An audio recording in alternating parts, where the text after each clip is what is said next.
I'm Cape Joel, and this is Comic Smack, your weekly, daily, all the time, anytime comic show where I give you your fix of everything you need to know from the world of comic books and superheroes. And on today's show, we're taking a closer look at Uncanny Avengers issue number 16. Can our heroes defeat the rampaging, resurrected Hulk? Well, let's hop on in together and find out, shall we? Okie dokie then, picking up from where the last issue left off, Deadpool was hit so hard in the head he believes that the threat has already passed over and that the Uncanny Avengers are being hailed as heroes. Sadly, that is not the case. The Hulk has been brought back to life by the evil ninja clan, the Hand, and because our heroes interrupted the ritual before it could be finished, the Hulk has no orders, and because of that, he's just rampaging across the countryside, killing whoever and whatever gets in his way. Now, while all this is going on, we actually check on in with Cable. He's licking his wounds after what happened with Captain America and the disbanding of the Uncanny Avengers team. What makes him feel really bad, though, is how he wasn't able to help out mutant kind with the whole Terrigen Mist sickness,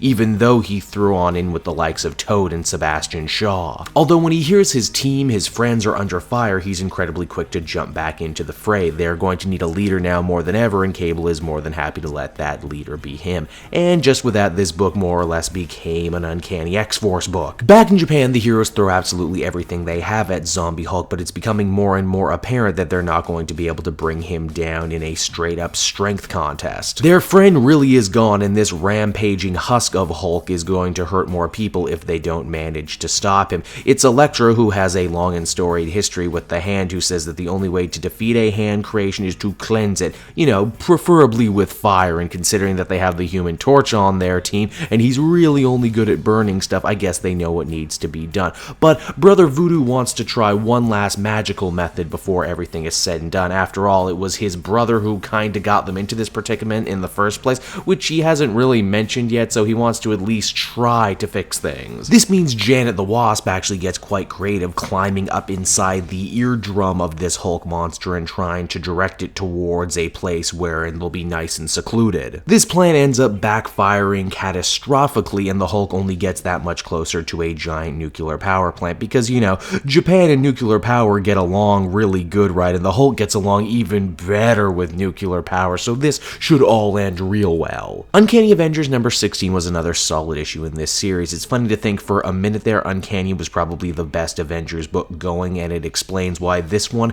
got to stick around the way it is while every other Avenger book got shuffled. I like the idea of this team kind of getting reforged in fire. Captain America brought them together, broke them apart, and now they need to come back together again. I made an X-Force joke before, and I really stand by that one. In fact, Cable even says that the reason he wants to return to this team and make it a force for good is that if people can see mutants out there doing good things, maybe they'll be more willing to help out with the Teamist crisis. Which, geez, when you stop and consider that all the other X-Men books only spend the time fighting other mutants and fighting mutant issues, I like this idea of at least some of the X-Men going back to fighting regular crime and supervillains. I'd give this one an 8 out of 10, a very fun read. Hey everyone, thanks so much for watching my newest video. I hope you enjoyed it, and while you're here, why not check out another video I have on offer, or maybe if you're feeling in a supportive mood, you want to like or subscribe. And if you want to support the creation of more videos just like this one, then please by all means check out the Cape Joel Patreon. A little bit goes a very long way, and I will see you all next time.